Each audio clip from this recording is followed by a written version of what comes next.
Marcos, capítulo 16, a partir do versículo 1, nós vamos ler até o versículo 8.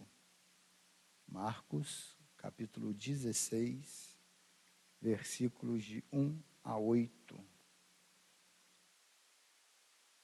Fala sobre a ressurreição de Jesus. Eu vou tentar conduzir a nossa conversa para um outro assunto. Marcos, capítulo 16, versículos de 1 a 8, diz assim: Passado o sábado, Maria Madalena, Maria, mãe de Tiago, e Salomé compraram aromas para irem ungir o corpo de Jesus. Muito cedo, no primeiro dia da semana, logo depois do nascer do sol, foram ao sepulcro. Diziam umas às outras: Quem removerá a pedra da entrada do sepulcro?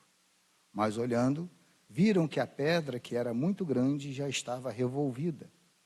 Entrando no sepulcro, viram um jovem assentado à direita, vestido com um manto branco, e ficaram espantadas. Ele lhes disse: Não vos assusteis. Buscais a Jesus, o Nazareno, que foi crucificado. Já ressurgiu. Não está aqui. Vede o lugar onde o puseram. Mas ide e dizei a seus discípulos e a Pedro que ele vai adiante de vós para a Galiléia. Lá o vereis como ele vos disse. Tremendo e assombradas, as mulheres saíram e fugiram do sepulcro. Nada disseram a ninguém, porque temiam. Amém. Esse texto, essa história, os outros três evangelhos contam, Marcos, Mateus, Lucas e João, contam a história, essa história. E ela tem uma particularidade que, a meu ver, é muito importante para nós. Geralmente, nós aqui do Ocidente, a semana para a gente começa amanhã, segunda-feira, primeiro dia útil e tal. E a gente não se dá conta, a gente coloca junto sexta, sábado e domingo como final de semana. Começou o final de semana, sexta, sábado e domingo. E segunda-feira, então, começa a vida normalmente, de novo. Quem estuda, quem trabalha, quem não faz nada também, começa na segunda-feira a não fazer nada oficialmente. Então, a gente esquece do domingo. Mas, quando a gente olha, o primeiro dia da semana é o domingo. A nossa semana começa no domingo. A gente descansa no domingo, a gente vai à igreja no domingo, a gente faz um tanto de coisa no domingo, mas oficialmente a nossa semana começa no domingo. Segunda-feira já é o segundo dia da semana. E quando eu estava pensando em alguma coisa, uma mensagem, eu fiquei pensando exatamente nisso. O que a gente faz no domingo? Costumeiramente, a gente costuma fazer no domingo. O que é normal para a gente fazer no domingo? Às vezes, a escola dominical, ou um almoço com a família, ou é o dia que tem para levar a esposa para almoçar fora, ou é o dia que tem para brincar com as crianças. Hoje, por exemplo, eu fiz uma cerimônia de casamento, num domingo, fiz hoje. Então, algumas coisas a gente tem costume de fazer no domingo. Às vezes é o dia que a pessoa consegue dormir até um pouco mais tarde, ou é o dia que a pessoa tem para dormir depois do almoço, ou é o dia que a dona tem o único dia para fazer uma faxina em casa. Ou seja, cada um com a sua realidade, cada um com o seu momento para aquele primeiro dia da semana. Mas quando eu estava pensando nisso, o que eu faço no primeiro dia da semana? Para a gente que tem uma função eclesiástica, geralmente o final de semana é o mais corrido, é o mais ocupado. Você tem programação sábado de manhã, de tarde, de noite, domingo de manhã, de tarde, de noite. Então, geralmente, o final de semana, para nós, ele é mais ocupado. Eu estava pensando nisso, mas o primeiro dia, qual é? Sabe, tem-se a impressão que o primeiro dia, sendo domingo, a gente não faz nada. Não é o fato de ir à igreja ou não. Tem-se a impressão, às vezes, que não é um dia produtivo. Porque você não trabalha, não estuda. Aí vou descansar, vou folgar e tal, que é normal também, que é a normalidade. Não é pecado descansar, não é pecado tirar férias, não é pecado ficar um dia de repouso, isso não é pecado. Isso aí, desde que a pessoa não seja preguiçosa. Mas, no primeiro domingo, E eu lembrei dessa passagem, que fala exatamente isso, perdão, no primeiro dia. E eu lembrei dessa passagem que fala exatamente isso, no primeiro dia. Jesus morre, Jesus é crucificado, Jesus é sepultado, e no primeiro dia da semana, essas mulheres vão em busca de fazer algo a respeito disso. Elas compram as especiarias para fazer o perfume, para ir lá perfumar o corpo de Jesus e tal, mas elas já começam com uma preocupação no primeiro dia. Elas já começam com uma atenção voltada para um impedimento que poderia acontecer no primeiro dia, que é, a gente vai lá, tá, mas quem vai tirar a pedra? Quem vai mover a pedra da porta do túmulo para a gente poder entrar e fazer o nosso serviço? Nós estamos programando algo, mas tem um empecilho que a gente não dá conta de resolver. Nós estamos programando algo, mas tem uma situação que a gente não dá conta de conseguir solucionar aquela situação.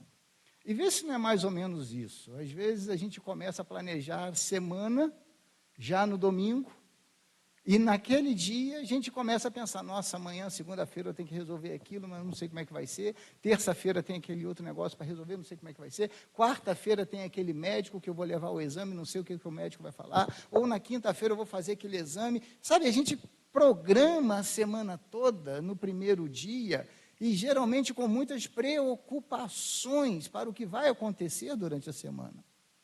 Geralmente o primeiro dia da semana é um dia que a gente era para estar tranquilão, e às vezes a gente tem um monte de preocupação. Eu vou viajar, eu vou trabalhar, eu vou estudar, eu tenho prova, eu tenho isso. A gente ocupa o primeiro dia com preocupações para o decorrer da semana. E essas mulheres estão falando para a gente que isso é a coisa mais normal do mundo.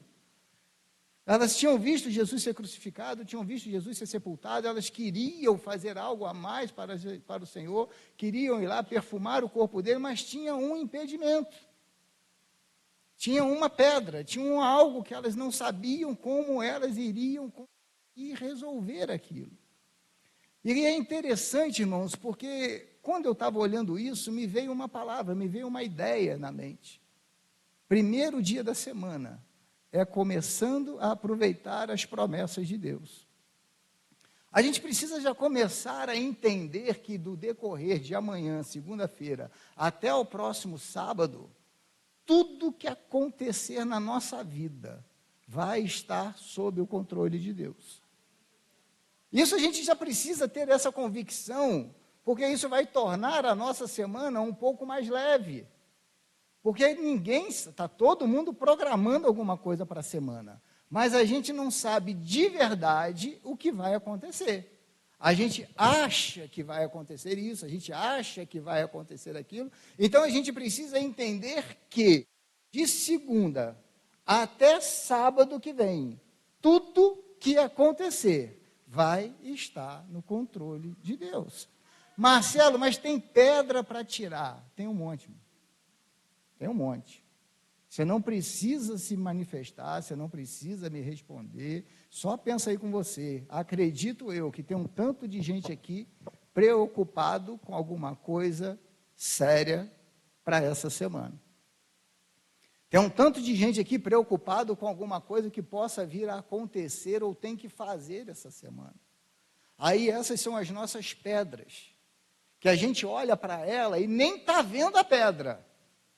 As mulheres não estavam vendo a pedra, mas já era um motivo de preocupação. Se elas tivessem ido primeiro ao túmulo, elas não iam se preocupar com a pedra. Mas às vezes a gente se preocupa com coisas que a gente nem sabe se vai acontecer. A gente se preocupa com situações que a gente não tem nem noção se vai acontecer ou se não vai. A gente não sabe o que está por acontecer, nós estamos apenas planejando o que está por acontecer. Já tem crente sofrendo para tentar adivinhar quem é o anticristo por causa da guerra de Israel. Mas, gente, sabe, é difícil, é muita coisa envolvida.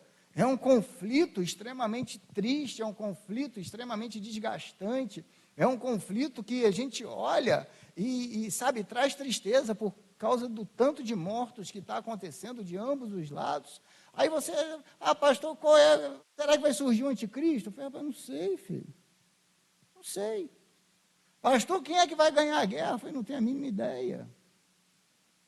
Estão apostando um monte de ficha em situações que a gente não sabe o que está por acontecer.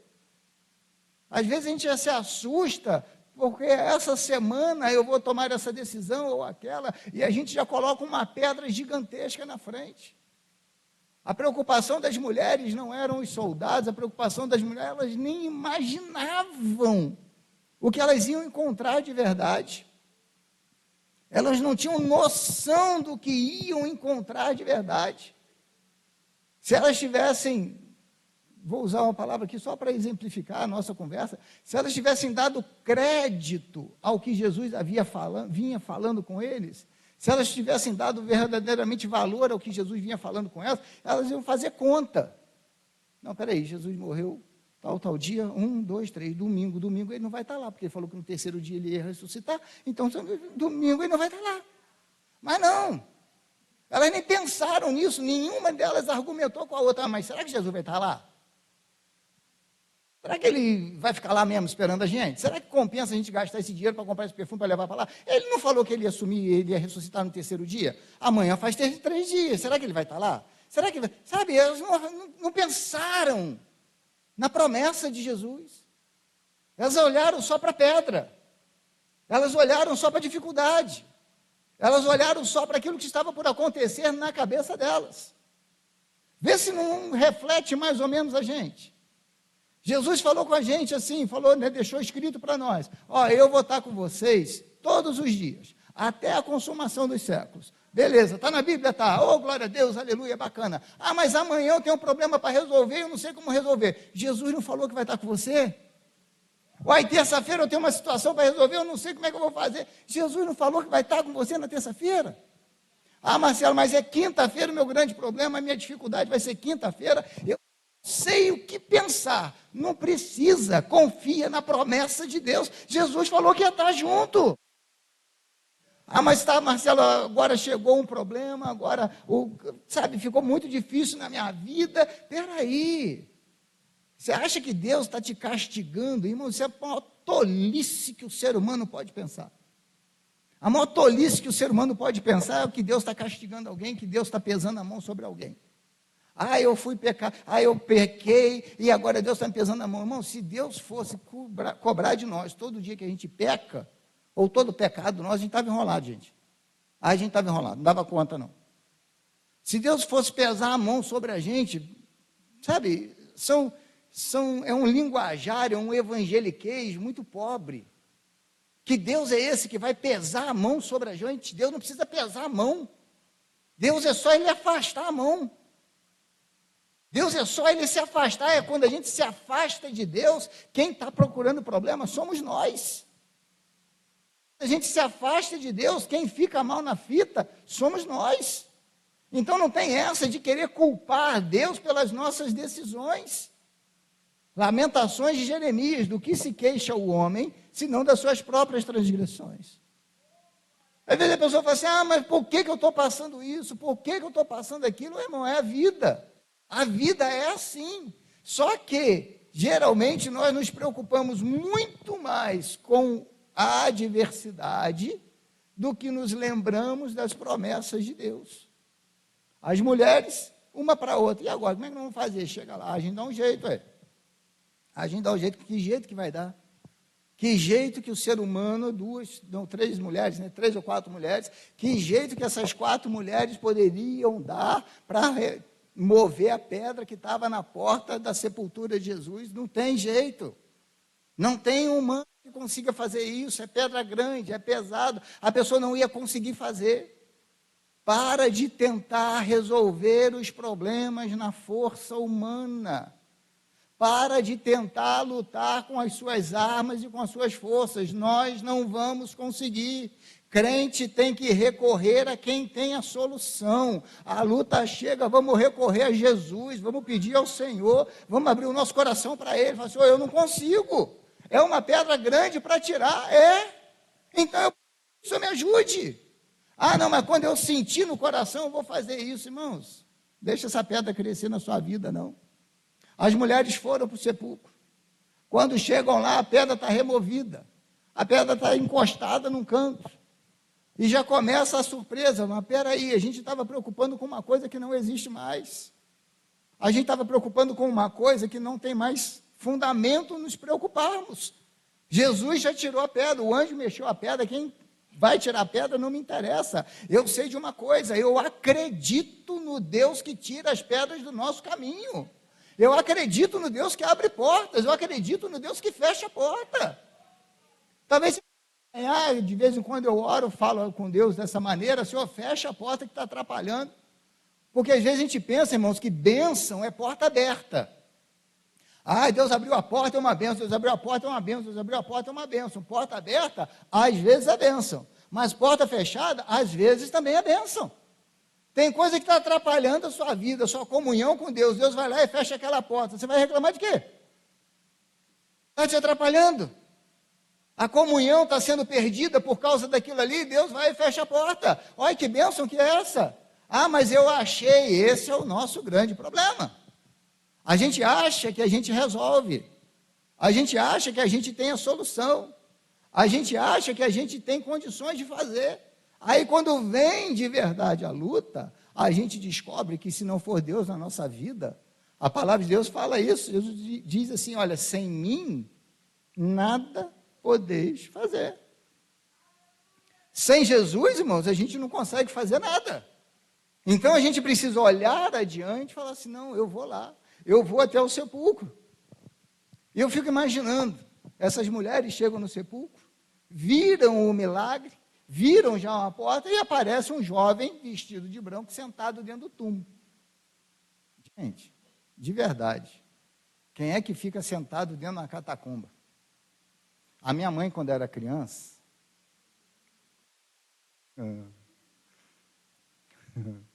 agora o pessoal ficou curioso uma hora, eu vou ter que falar. A minha mãe, quando era criança, ela gostava de pegar o pé de moleque, e ir comer dentro do cemitério, que aí não dividia com ninguém. Aí, sabe qual é a desculpa dela? Ela gostava de ler o nome nas plaquinhas. Mas não, era para não dar pé de moleque para os outros. Né? Fazer o que, Mauralândia? Então, quem é que senta dentro de um túmulo, gente?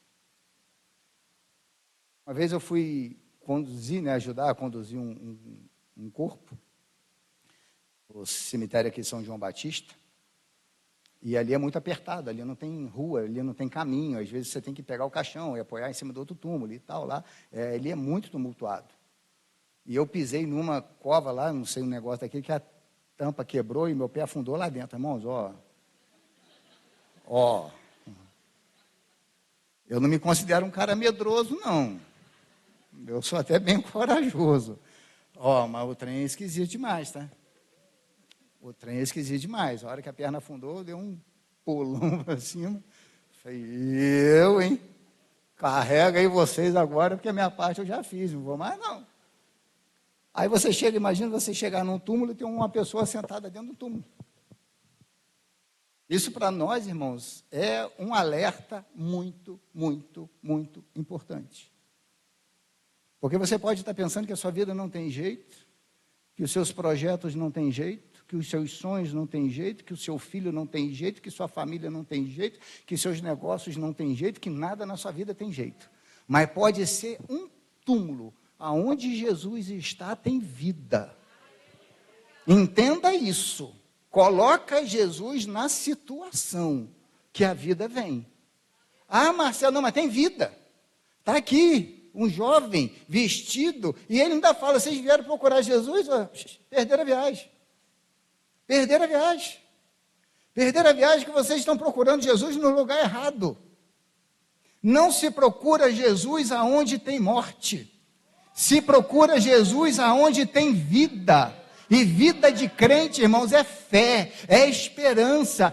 Mas está todo mundo falando. Não, mas no meu coração tem uma chaminha pequenininha. Procura lá dentro que Jesus vai estar lá, porque Ele vai trazer vida. A gente quer procurar Jesus lá no final.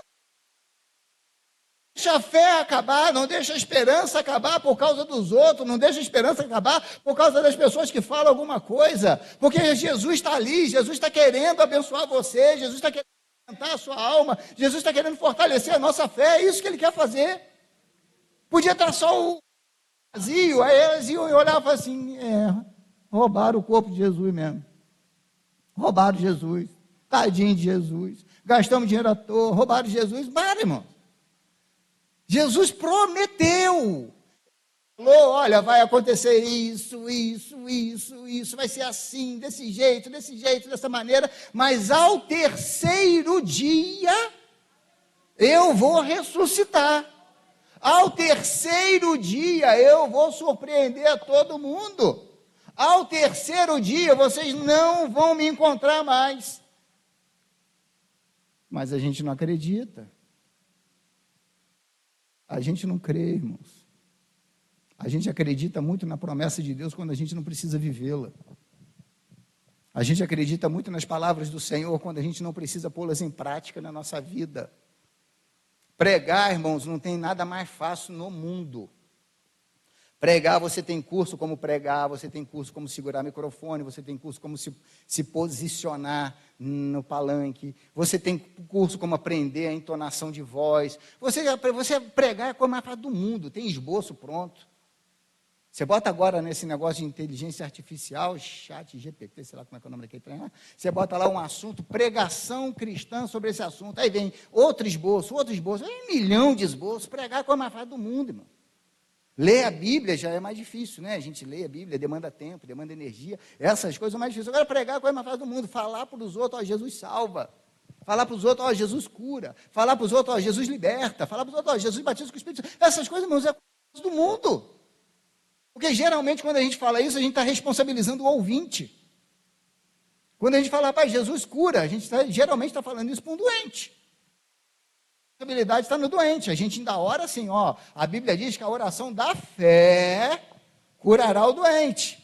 Se eu orei e a pessoa não foi curada, porque faltou fé para ela. Isso é um crime você falar isso. Isso é um absurdo você falar isso. Tudo em relação a Deus esbarra numa coisa, primeiro. Só um parênteses.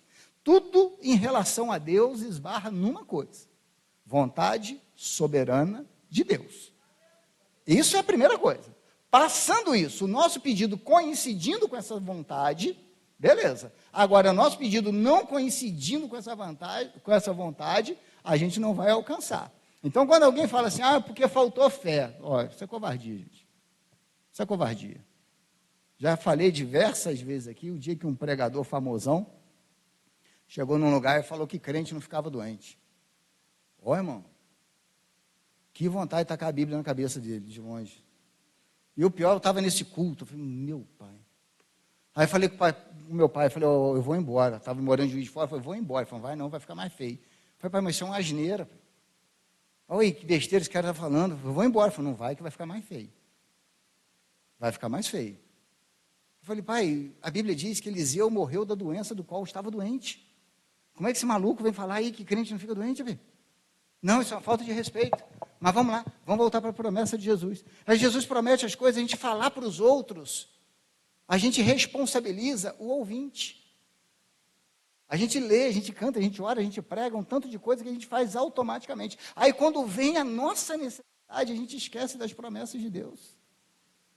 Quando vem um problema de saúde, a gente esquece das promessas de Deus. Quando vem um problema financeiro, a gente esquece das promessas de Deus.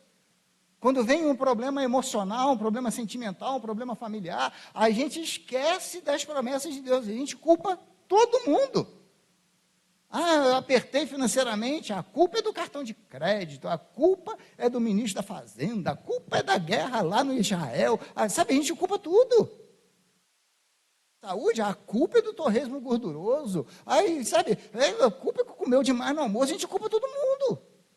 Enquanto a gente para olhar e fala, peraí, cara, o mundo está em dificuldade, a economia está cada vez mais difícil, mas peraí, a Bíblia diz que enquanto o Senhor for o meu pastor, eu não vou sentir falta de nada. Só que crente acha que não ter falta de nada é ter tudo na mesa em todo o tempo, não é não, irmão? A gente tem que aprender a se satisfazer. A gente tem que aprender a estar feliz com as coisas que têm chegado às nossas mãos. Já falei aqui uma vez, a diferença do bife acebolado para o ovo é só aqui na boca e no olho. Porque quando bate no estômago, é tudo igual.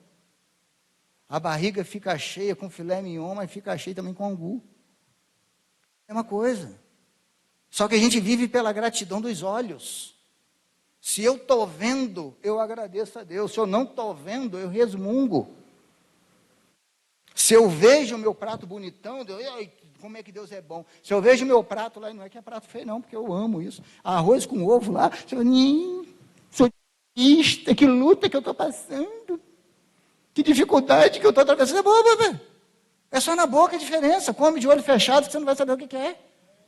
A hora que você engolir, barriga cheia, você não quer saber se é filé mignon, se é angu, se é taioba, se é oroponobre. Você não quer saber nada disso, você quer saber da barriga está cheia.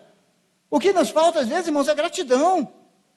O que nos falta às vezes é acreditar na promessa de Deus. As mulheres olharam e esse anjo, né, esse ser, falou com elas, faz uma coisa, filho. Você quer ver Jesus? Eu quero. Vai para Galileia. E o mais legal, irmãos, esse texto aqui, ele é muito bacana. Porque Jesus fala assim, e manda Pedro. Fala com Pedro também para ir. É interessante a gente, na nossa vivência, e isso é normal do ser humano, embora não seja muito adequado nós fazermos, a gente acha que tem gente que merece perdão, tem gente que não merece perdão. Isso é comum da gente olhar para algumas pessoas e ver com mais facilidade aquela pessoa ser perdoada e outros com mais dificuldade.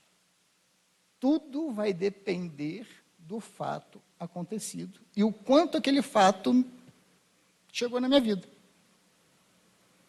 Um exemplo terrível no momento que nós estamos vivendo. Essa guerra, né? Hamas, Israel, saiu a notícia de que o grupo lá, terrorista, matou aproximadamente 40 crianças, só 40 crianças num lugar, matou 40 crianças só nesse lugar. Algumas foram queimadas, outras foram degoladas.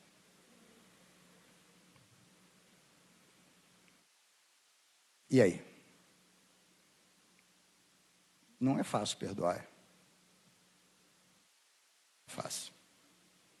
A gente olha para uma cena como essa, e eu não estou falando que seja fácil, não é isso que eu estou falando. Eu estou dizendo a cena que chega para a gente. Aí tem outras situações que acontecem, outros dias da nossa vida, que nós lidamos com outras pessoas e vemos a história de outras pessoas, e, nossa, aquilo ali é tão fácil ser perdoado. Como eu falei, tudo depende muito da nossa visão e como chegam as coisas para nós. E sempre que eu falo desse tipo de assunto, desse tipo de perdão, eu tento ilustrar, por exemplo, digamos que um camarada desse lá, do Hamas agora, que ele se converta ao cristianismo, pegue a Bíblia dele e vá para a frente da câmara e fala assim, agora eu sou uma nova criatura em Cristo Jesus. Eu matei criança, eu atirei inocente, eu sequestrei civil, eu fiz isso. Todas as atrocidades da guerra ele cometeu. E, de repente, ele pega uma Bíblia e a gente vai falar o quê? Aí, quer se livrar. Olha só, ele quer ser o bonzinho agora. Mas ele não pode. Ele não merece. Não, com ele isso não funciona. Com ele isso não... Não, com ele não. Por que com ele não? Volto a dizer, é uma especulação, só isso. Digamos que ele fosse um dos nossos filhos. A gente não ia orar para Deus perdoá-lo? Digamos que ele fosse uma pessoa importante para nós, a gente não ia orar para ele perdoar, a gente ia até procurar uma justificativa. Ah, não, ele fez isso porque ele teve que fazer, porque ele foi ameaçado. A gente ia até procurar alguma justificativa para aquilo. Quando alguém nos é importante, quando alguém nos é valioso, quando nós amamos alguém, nós temos a tendência de querer abrandar a situação daquela pessoa. Às vezes a gente vê notícias, né, de presídios e tal, aí você vê rebelião, aí você descobre aquela pessoa um criminoso terrível que cometeu vários crimes contra a sociedade. Ah, esse camarada tem que morrer, esse camarada tem que estar na solitária. Mas aí esse camarada tem uma mãe, esse camarada tem uma esposa, esse camarada tem um filho, ele é filho de alguém.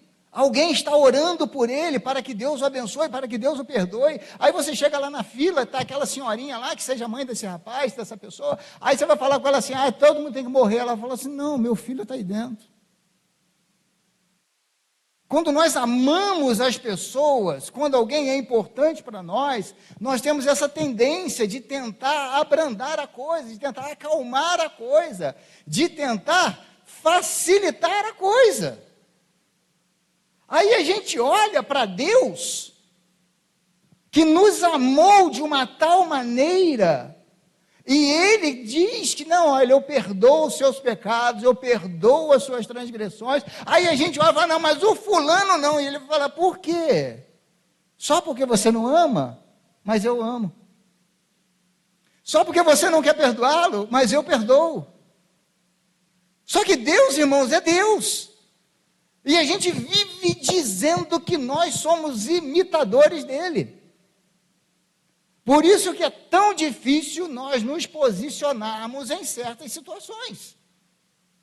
É tão difícil nós nos posicionarmos.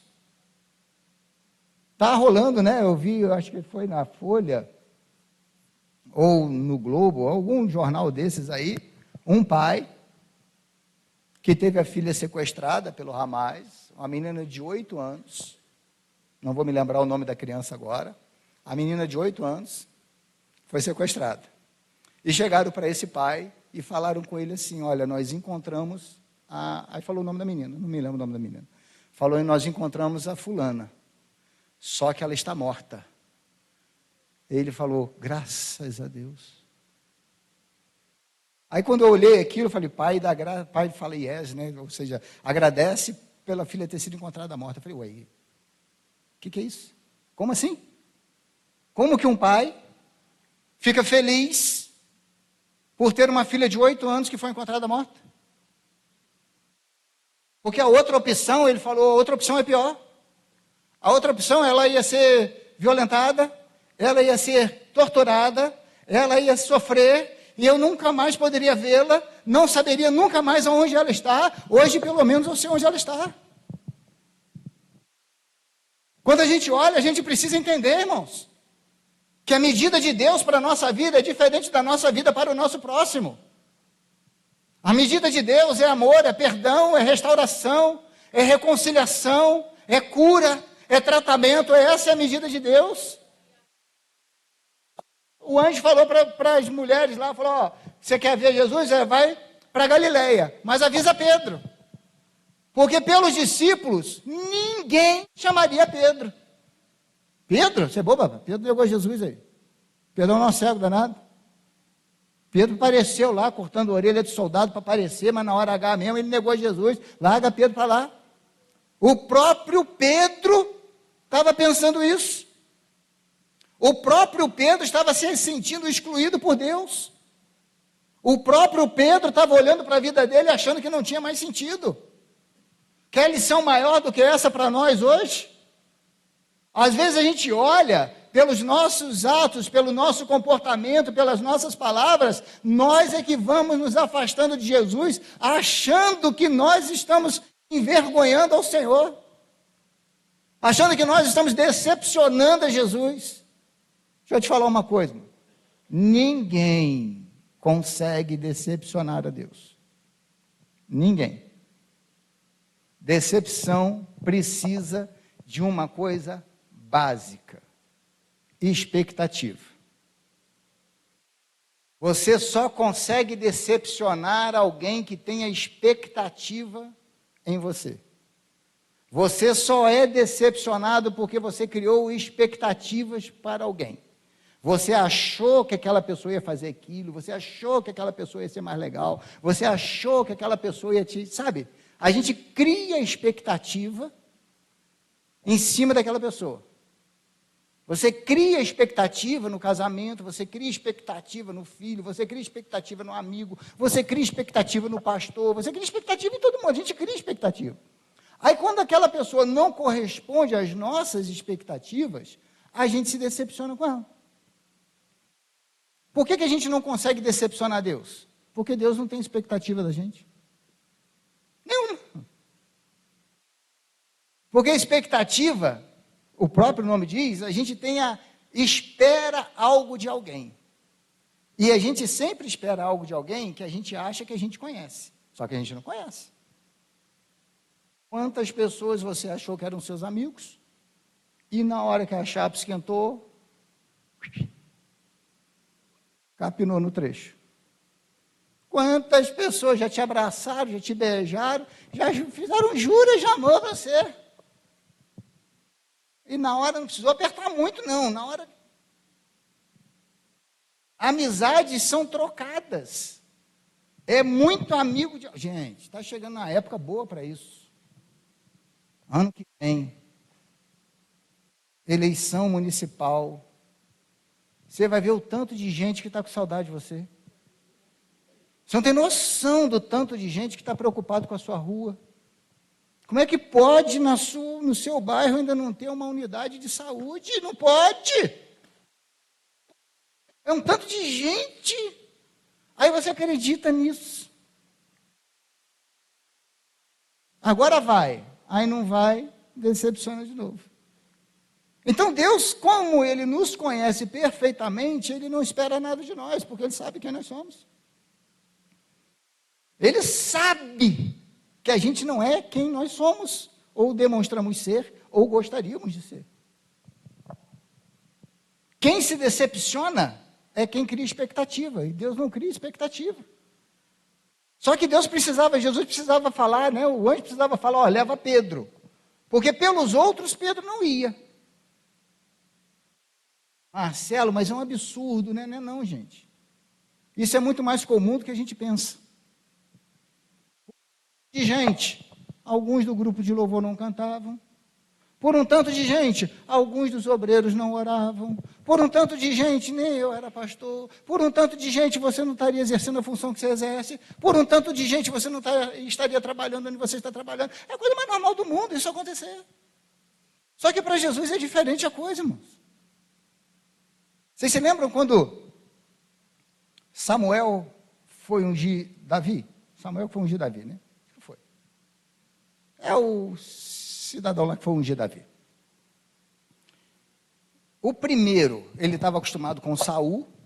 A Bíblia diz que Saul era bonito, alto, de boa estatura, bonito, forte. Qual era a expectativa de Samuel para ungir um rei? Igual que passou. Ué, tem que subir o nível, né? Tem que subir o nível, tem que ser outro rei melhor. Saul perdeu, vamos. Deus quer outro rei? Tem que ser melhor do que o que está. Aí aparece o primeiro filho de Jessé. Samuel olha e fala assim, é esse aí. O que Deus fala com ele? Eu fico imaginando o sacerdote lá doido, falando, não, peraí, como assim? Será que tem um mais bonito que esse? Será que tem um caboclo mais... Nossa, deve ter pensado, nossa, Jessé só tem filho bonito, porque esse aqui é bonito, alto, forte e tal. É melhor do que Saúl, deve ser outro. Aí passou outro e falou, não, não é não. Aí passou outro e falou, não, não é não. Aí encuca. Encuca a ponto de eu ter que falar com ele. Deixa eu falar uma coisa para você, filho. Eu não vejo como o homem vê. Eu não vejo como o homem vê. Você está vendo por fora, eu estou vendo por dentro. Eu estou vendo por dentro. Eu estou vendo coisa que você não vê. Eu estou procurando coisa que você nunca vai conseguir encontrar com os olhos humanos. Eu estou procurando coisa que você nunca vai achar. Por isso que ele precisou falar, olha, manda Pedro ir lá na Galileia. Mas por que na Galileia, irmãos? Por que precisava ser exatamente na Galileia?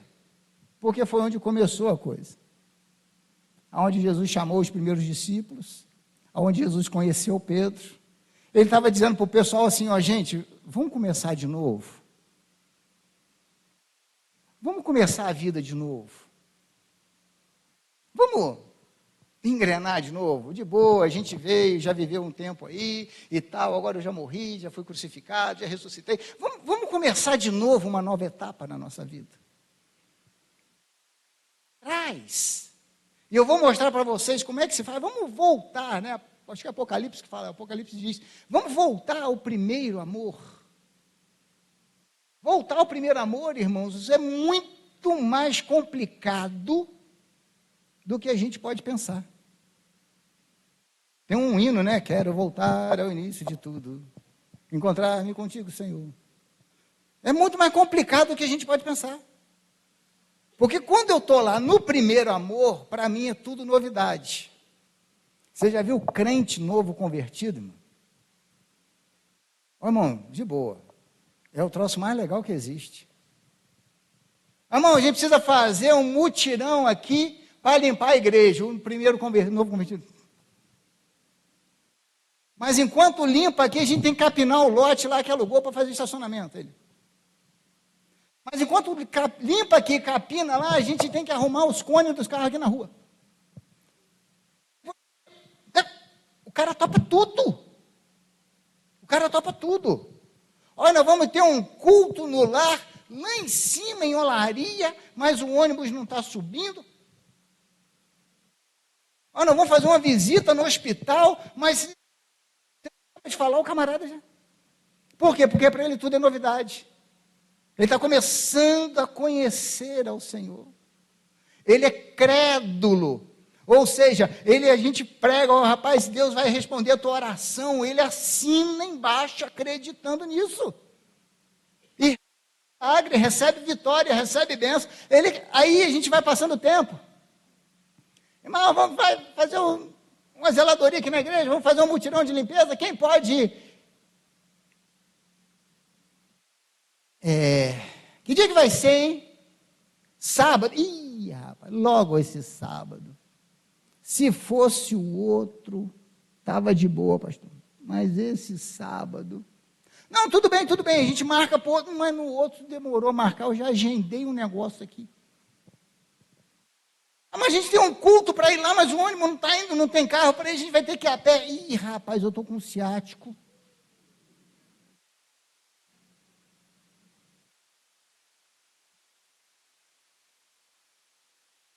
Voltar ao primeiro amor, irmãos, implica em a gente matar aquilo que nós achamos que conhecemos de Deus.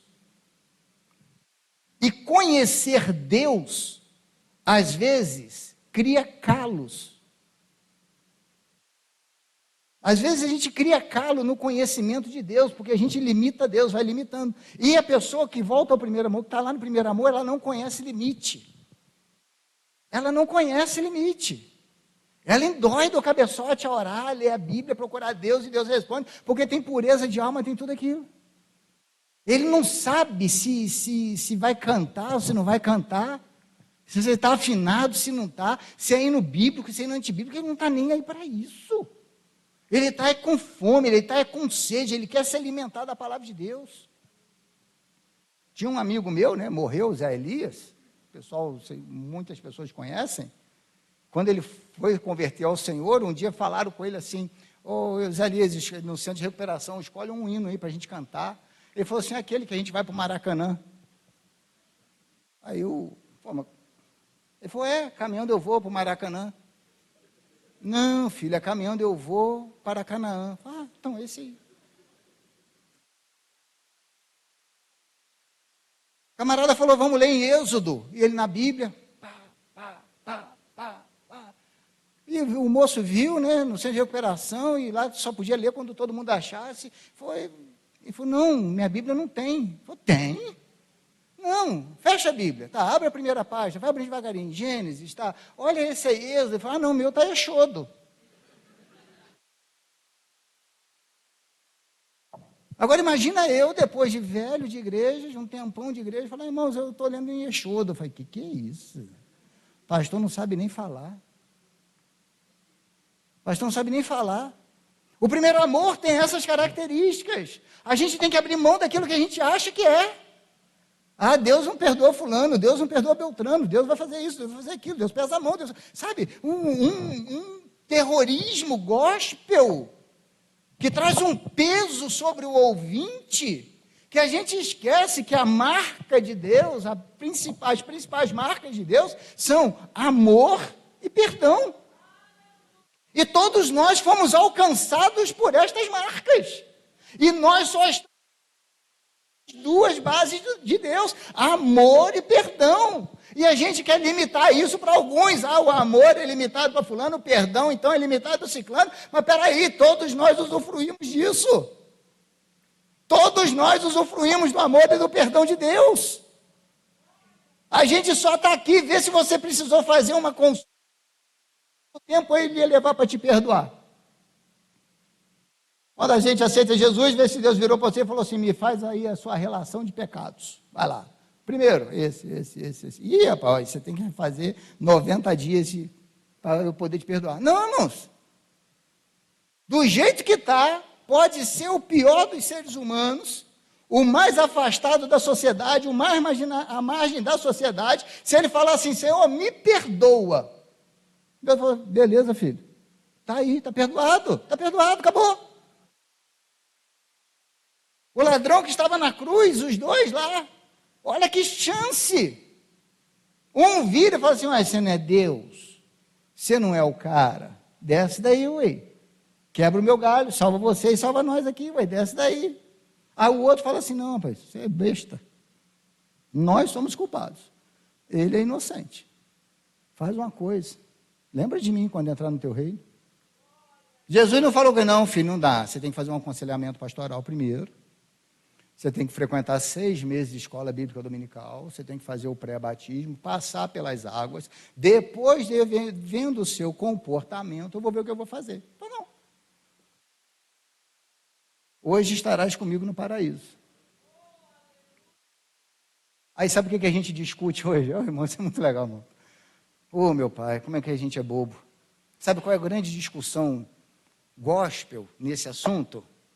É se Jesus disse, te digo hoje, vírgula, estarás comigo no paraíso. Ou, te digo, hoje estarás comigo no paraíso. A discussão é essa. Será que vai ser hoje? Ou será que vai ser depois? E eu lá quero saber se vai ser hoje, vai ser depois. Aí. Eu sei que Jesus falou que vai estar no paraíso, vai estar e pronto, acabou. Ué. Se é hoje, se é amanhã, se depois, o problema é dele. Ah, a discussão teológica, tinha um poço, o anjo descia de tempos em tempos, mexia a água, o primeiro que entrava era curado. Aí a discussão, mas tinha anjo? Ah, o anjo não mexia na água, e eu lá quero saber se tinha anjo, eu lá quero saber se mexia na água, eu lá quero saber se precisava entrar na água. O que eu sei é que tinha um doente, com 38 anos doente ali, Jesus falou assim, ô filhinho, pega a tua cama e vaza. Eu quero saber, irmãos, é do milagre. Eu não quero saber do pré-milagre.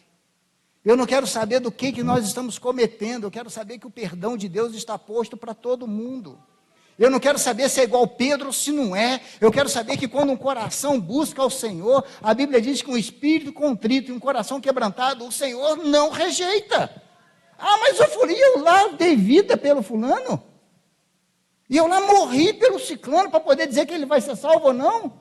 Eu tenho que me colocar no meu lugar.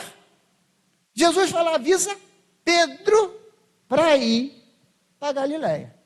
Beleza. Passou uns dias, Jesus apareceu para os discípulos, Jesus apareceu para o pobre coitado do Tomé, todo mundo judia do Tomé até hoje. Vê se não é. Imagina, irmãos, todo mundo falando de Cristo, de Cristo, de Cristo, de Cristo, de Cristo, aparece um doido lá e fala, eu sou o Cristo. Fala, não sei não, hein? Sei não. Você não acredita em mim? Não, não. Então olha a minha mão, olha o meu lado. Então é. O próprio Cristo havia falado, ó, quando falarem que eu estou lá, que eu estou cá, não vá. A gente judia de umas pessoas, né, irmãos, na Bíblia. Né? Eu fico com dó de Tomé. Você sabe outro que eu fico com dó? A mulher de Ló. Não, a mulher de Jó, perdão. A mulher de Jó. A mulher perde dinheiro, perde família, perde bem, vê o marido apodrecendo em vida, e o pessoal quer que ela fique assim, ei, glória a Deus, hein? Ih, maravilha, hein, Jó? Fica firme, hein, filho? Ó, Jó, Deus está te olhando, 70 anos. Ó, Jó, de boa, Jó, você está podre, mas, ó, vou passar uma pomadinha, vai mesmo. Jó, você vai aguentar mais uma... Para, irmão. Quem ama não quer ver o outro sofrer. Quem ama deixa ir também, irmãos. Dá liberdade. Amar não é prender, amar não é cativeiro, não. Numa cultura em que saúde era bênção, doença era maldição, ela olhou e falou assim, ó, isso só pode ser maldição, hein? O cara é gente boa, o cara é honesto, o cara sempre foi prestativo, o cara é do bem. Tá podre desse jeito, tem uma maldição em cima da vida dele. E ela ainda encaminhou para Deus, falou, ó, amaldiçoa teu Deus e morre, ó, é a única coisa que eu posso falar para você. Aí a gente faz o quê? Que mulherzinha, hein? Que absurdo, um homem de Deus e essa mulher trabalhando contra. Você é boba. A gente precisa se colocar um pouco mais no lugar dos outros. Quando a gente vê uma mãe chorando por um filho, um pai chorando por um filho, esquece do problema do filho, começa a orar para Deus dar força para aquela mãe poder superar com Deus aquela luta. Quando você vê alguém chorando por um casamento, esquece se vê o problema, se não deu, começa a orar para Deus abençoar aquela vida. Sabe, a gente tem que mudar um pouquinho o nosso lado, mudar um pouquinho a nossa posição, mudar um pouquinho a nossa visão. A gente tem que começar a olhar como Deus olha, com mais amor, com mais perdão. A gente tem que pregar os Pedros da vida da gente, porque tem uma renca de Pedro na vida da gente, e começar a falar com Deus, ó Deus, abençoa o fulano, abençoa o Pedro. Abençoa lá o fulano, abençoa ele, Senhor. Ah, Marcelo, eu não consigo, isso não sai do meu coração, eu não consigo ter uma pedra no meu coração. Vai ler a Bíblia. A Bíblia diz que a palavra de Deus é um martelo que esmiuça a penha. Ele vai quebrando. Esse coração ruim que está aí, Deus troca. E não precisa nem ser igual ao do Faustão, não. Ele pega o seu e bota um novinho aí, tira o coração de pedra e bota o coração de carne. Agora a gente precisa falar com Deus. Jesus chega lá, depois de aparecer aos discípulos, depois de aparecer para Tomé, ele aparece na praia. Olha que, irmãos, ter vivido com Jesus deve ter sido muito legal. Por quê? Os discípulos estão lá pescando. Aí eles olham na praia, aí tem um cidadão sentado, com uma fogueirinha, um pãozinho e um peixinho, fazendo o ranguinho dele lá. Vêm os discípulos. Aí um olha e fala assim, rapaz, aquele lá é o mestre. Olha, irmãos, olha o peso da culpa. Coisa triste é você lidar com quem deve. Olha o peso da culpa. Quando João, acho que foi João, não vou falar citar o discípulo, não. Quando o discípulo falou assim, aquele lá é o mestre, a Bíblia diz que Pedro se vestiu. Porque ele estava nu, estava de sunga, né? Porque é pescador, estava de sunga. Pedro se vestiu e falou assim, que? Jesus, eu furei com ele. Eu tenho que mudar a minha vida. Quando Pedro chega na praia, ele olhou lá o foguinho. Aí Jesus vira para ele e falou assim, pegou nada não, filho? Não pegou nada. Jesus podia falar com ele assim, pode comer aqui comigo. Alimentei 5.000, alimentar vocês é molinho, pode comer aqui comigo. Mas ele queria mostrar algo maior para as pessoas. Ele vira para os discípulos e fala assim, faz uma coisa, vocês não pegaram nada? Não, a noite toda. Nada. Se esforçaram, lutaram, nada. Joga a rede para o outro lado. Não tem nada mais assombroso para a gente quando a gente se coloca, quando a gente se encontra na nossa posição de pecador, quando a gente entende a nossa posição de pecador, e ver Jesus, mesmo sendo nós quem nós somos, ver Jesus nos abençoando. Paulo diz que o amor do Cristo nos constrange, o amor dele nos envergonha. Paulo fala sobre isso, esse amor me envergonha. Então, quando a gente, na nossa posição, a gente consegue receber uma bênção, pior que tem uns bobos que acham que é por merecimento, né? Mas quando a gente recebe uma bênção, irmãos, a gente fica constrangido. Os discípulos falaram, ó, não pegamos nada, ele falou, joga para o outro lado. Jogou. Alguém gritou, é o mestre. Pedro falou, sabe de uma coisa? Eu vou lá falar com ele. Pula do barco, vem nadando. Os outros se rebentando para puxar a rede. A Bíblia dá valor, dá número. 153 grandes peixes. 153 eles trouxeram para a praia. Só para Jesus mostrar para eles o seguinte: aonde eu começo do zero, eu faço tudo muito maior do que você pode pensar. Quando a gente deixa a nossa posição e volta para os pés do Senhor, quando a gente volta ali e fala com Deus, ó Deus, cara, foi mal, pisei na bola, falhei com o Senhor, eu falo, filho, eu vou te conduzir de novo.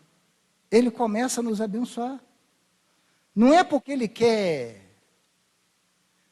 como é que eu vou te falar, não é que ele quer que a gente seja mais amiguinho dele, não. Não é que ele quer que a gente seja mais legalzinho com ele, não. É que ele está mostrando para a gente, você não precisa de outro. Eu sou capaz, eu sou o suficiente para você. O que eu faço por você, eu sou o suficiente. Tem um hino, né? Quem tem o eu no céu além de ti? Quem? Não tem mais. O que a gente precisa é de Deus. Os homens falam e colocam na conta uma necessidade muito grande para a gente poder viver. Um evangelho medíocre, um evangelho fantasioso que diz que a gente tem que ter muita coisa para poder viver. E, na verdade, o que a gente precisa é só da misericórdia de Deus. Porque essa misericórdia faz a diferença na nossa vida. O que a gente precisa, irmãos, não é o que as pessoas dizem que a gente precisa. Você já comprou, não precisa me responder não, só pensa. Você já comprou alguma coisa que você não precisava? E depois que você compra, você fala assim, para que eu comprei isso? Não acredito, cara. Sabe, é o troço mais esquisito do mundo. Aí você olha para aquilo e fala... Aí você fica doido para a casa de Dorcas fazer um pedido de doação. Aí você ainda fala assim, não, vou abençoar alguém. Você está se livrando do troço, né? Você compra, né? Irmão, quando eu era gordo, várias vezes, eu assim, já falei para vocês, eu não conseguia comprar o que eu queria. Eu comprava o que me cabia, né? Aí, de vez em quando, me dava uma louca, eu ficava, sei lá, meio traumatizado com aquilo, meio depressivo com aquilo, me dava uma doideira. Eu comprava, às vezes, uma calça ou uma camisa 3, 4 número menor. Eu falava, vou comprar porque um dia eu vou usar. Dali a pouco dava para os outros. Nunca consegui emagrecer para entrar numa calça ou numa camisa que eu tinha comprado com número menor. Falei, meu Deus do céu, que besteira. Gastei um dinheirão com essa calça, com essa camisa, podia ter comprado uma pizza ou um hambúrguer. Pelo menos eu ia fazer melhor proveito da pizza e do hambúrguer. Agora isso aí ia dar para os outros, e dava para os outros, novinho, dava para os outros. A gente precisa entender, irmãos, que Deus é o suficiente para nós. Porque quando Deus é o suficiente para nós, Ele não permite nós sentirmos falta de nada. O nosso coração, Ele traz paz ao nosso coração, Ele traz alegria para a nossa vida. Quando Ele completa a nossa vida, irmãos, está tudo de boa. Porque a gente vive a promessa de Deus, e viver promessa de Deus, a gente vive na esperança. E o que a gente precisa é exatamente isso. A gente precisa olhar lá para frente, para a semana que está começando hoje, e falar, não, essa semana vai ser uma benção para mim. Essa semana vai ser uma benção para mim. Essa semana vai ser de muita vitória, de muita conquista para mim. Essa semana Deus vai responder a minha oração. Ah, Marcelo, mas cheguei no sábado e Deus não respondeu. Começa de novo, é outra semana que vem. É outra semana que está vindo. Continua adorando ao Senhor, continua buscando no Senhor, continua confiando no Senhor. A Bíblia diz que os planos deles são maiores do que os nossos planos. Os nossos sonhos, os sonhos deles são mais elevados, os caminhos deles são mais altos que os nossos caminhos. Então, ou seja, eu nunca vou conseguir sequer imaginar a bênção de Deus na minha vida. Porque tudo que eu imaginar, Ele vai me fazer mais. Tudo que eu pensar, Ele vai me responder mais. Tudo que eu sonhar, Ele vai realizar mais, de acordo com a vontade dEle. Agora, o grande problema é, nem sempre, a vontade dEle condiz com a nossa. Às vezes eu quero uma coisa, Ele quer outra. Aí eu vou te dar uma dica de ouro. Prefira a dele. Ah, mas eu não abro mão do meu sonho, da minha vontade. Está perdido, irmão. Você está enrolado demais. É melhor você abrir mão do seu sonho, é melhor você abrir mão dos seus pensamentos, é melhor abrir mão dos seus votos, é melhor abrir mão de tudo e falar, Deus, faz uma coisa, faz a tua vontade na minha vida. Faz a tua vontade na minha vida. Ah, Marcelo, mas eu não posso sonhar? Lógico que pode, bobo. Lógico, e deve. Deve sonhar mesmo, deve pensar mesmo, deve planejar mesmo. Agora precisa ter uma convicção. Se não acontecer desse jeito, vai acontecer de uma forma melhor do que a minha. Simples assim, porque Deus vai fazer diferente. Deus vai fazer diferente. Sabe, Deus vai cuidar de uma forma diferente. Eu tenho umas ideias que... Eu quero chamar o Cleito vai louvar a Deus antes da gente orar pelos milagres. Pode subir, por favor. Eu tenho umas ideias, irmão, que eu não gosto. Vem uns negócios na minha cabeça, e eu não gosto desses negócios que vêm na minha cabeça. Porque quando vem assim, eu falo, nossa, isso é de Deus. Eu não tenho, sabe, eu tenho muita reticência quanto a isso. Mas esses dias eu estava andando na rua e me veio uma ideia. Eu falei, gente, já estou pensando na logomarca, já estou pensando no negócio e tal, não sei o quê, não sei o quê. O que é? Uma padaria social. Quem gosta de pão aqui? Olha, irmão, eu gosto de um pão, tá? Eu acho que quando Deus ensinou um homem a fazer pão, ele estava num humor espetacular. Porque o troço gostoso é o tal do pão. Pão doce, pão salgado, pão duro, pão velho, pão dormido, pão acordado. O pão que tiver, eu gosto do pão. E esses dias eu vi uma senhorinha pedindo para tirar um pão da saca. Que ela pediu tantos pães, aí quando pesou na balança, ela falou, não, você tira um, por favor, para dar o dinheirinho que estava na mão da senhorinha. E eu fiquei olhando aquilo. Falei, gente, vou arrumar um jeito de abençoar essa gente. Eu vou arrumar uma padaria social. Já tem até um lugar na cabeça. O cara passar, fala assim, você quer um saquinho de pão, filho? Está aqui, saquinho de pão para você levar para sua casa. Marcelo, quanto que vai custar? Eu quero lá saber quanto que vai custar, pá. Saber quanto que vai custar? Eu aprendi, irmãos, e vou botar em prática. Onde Deus aponta, Ele paga a conta. Eu quero ver uma senhorinha, um senhorzinho, um molequinho, uma criança, um pai, uma mãe pegar uma sacolinha de pão e falar assim, puxa, obrigado. Eu vou falar, cara, foi Deus que mandou te entregar isso aí, leva para você, vai comer isso aí.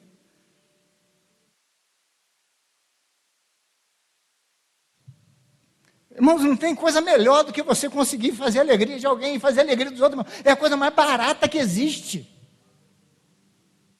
É a coisa mais fácil que existe você fazer a alegria da pessoa. Hoje eu consegui abençoar a vida de alguém realizando um sonho de uma pessoa. A menina que casou hoje, é o sonho dela, ir de Fusca branco para o casamento dela. Eu falei, gente, que sonho mais besta. E o pai falou, pastor, eu falei, cara, a hora que quiser, só pegar, leva, vai, passeia, casa, tira a foto, fica à vontade. Fica à vontade, porque, irmãos, sabe, é tão prazeroso você ver o sorriso de alguém, é tão prazeroso você ver a pessoa ser abençoada. Você vê que ser generoso, pelo menos no meu vocabulário, não é uma palavra muito usual. Eu não uso muito essa palavra generoso. Não uso. Só que a gente está numa série de ministrações sobre generosidade, né? Ser generoso é genial. Terça-feira, o irmão pregou aqui. Como é que é o nome dele? Rafael. Rafael pregou aqui sobre generosidade, tal, aquela benção, beleza. Quarta-feira de manhã, eu fui na Alberto Brown abaixo. Aí me para um jovem. A frase que ele fala para mim é assim: só não pode ser generoso hoje e me dar uma caixa de paçoca para eu vender no sinal, não? Eu falei, não. Vou ficar te devendo, irmão.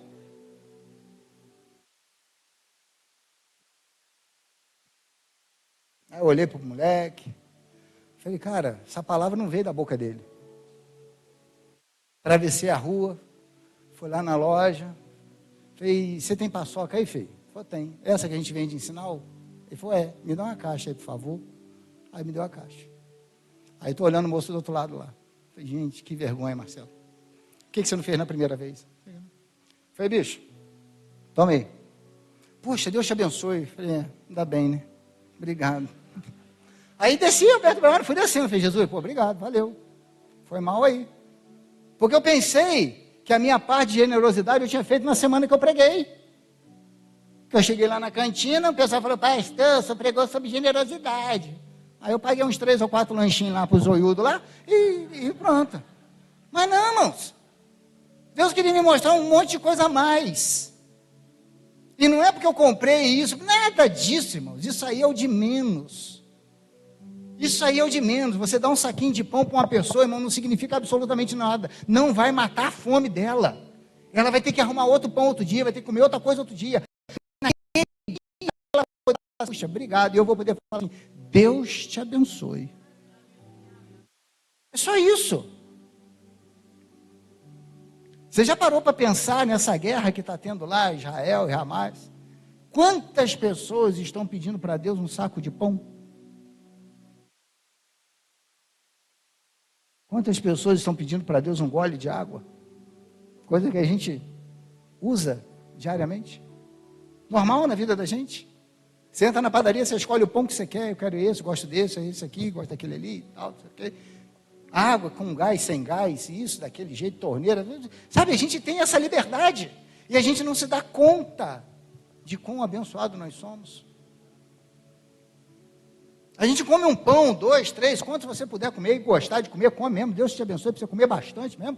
Então, você não se dá conta que às vezes tem uma pessoa sonhando em um pedaço de pão. Eu gosto de bico de pão. Sempre gostei. Mamãe mandava eu comprar pão em olaria, eu comia os 2 bicos assim. Era aquela época que só tinha bisnaga, né? Eu uma ponte, comia a outra e jogava por cima do muro. E capinava no trecho. Era o único momento que eu tinha de fuga para a rua. Sempre gostei. Nunca me dei conta, depois de adulto, quanto um bico de pão é gostoso. Porque tenho na minha mesa. Graças a Deus eu tenho na minha mesa. Graças a Deus eu tenho. Graças a Deus eu nunca precisei pedir para ninguém comprar uma caixa de um troço para eu vender no sinal. Graças a Deus. Aí quando a gente olha, fala, puxa, Deus está cuidando tanto de mim há tanto tempo. Por que eu não posso realmente ser uma pessoa generosa? Então peço que os irmãos já me ajudem em oração. Porque nós vamos fazer, não vou falar o lugar, o pão de Dorcas. Olha aí, pão, já tem pão de Dorcas. Marcelo, vou precisar de voluntário, vou precisar de doador, vou precisar de voluntário, vou precisar de doador, vou precisar de gente para fazer panfleto, vou precisar de gente para evangelizar. Nós vamos abençoar esse povo. A Igreja Assembleia de Deus Central em Nova Friburgo comemora esse ano 84 anos. E ela vai chegar aos 100 anos. Faltam 16. Guardem o que eu vou falar para vocês. Ela vai chegar aos 100 anos, conhecida como uma igreja de movimento social que mudou a cidade de Nova Friburgo. Anota. Anota o que eu estou te falando. Talvez eu não veja isso. 16, 72, já vou estar batendo biela, com certeza. Talvez eu não veja isso. Mas vocês jovens que estão vivendo agora esse momento, vocês podem chegar lá no centenário da igreja e falar assim: eu quero dar uma palavra. Teve um culto que o pastor Marcelo falou que essa igreja ia ser conhecida dessa forma. Então nós vamos agradecer a Deus, porque a igreja está sendo conhecida dessa forma. Deus tem abençoado a membresia dessa igreja, irmãos, não é para a gente ficar no ar-condicionado, não. Deus tem abençoado a membresia dessa igreja para a gente ficar no ar-condicionado e abençoar outras vidas também. O reino de Deus vai crescer. E o pão de Dorcas vai fazer parte disso. E eu falei para vocês, eu tenho umas ideias que eu não gosto de ter. E o pão de Dorcas é o pontapé inicial. Um tanto de coisa que vai acontecer. Você acredita nisso? Então nós vamos ficar de pé. Nós vamos cantar juntos. Nós vamos cantar juntos, não. Eles vão cantar. Vocês vão cantar. Eu vou só orar.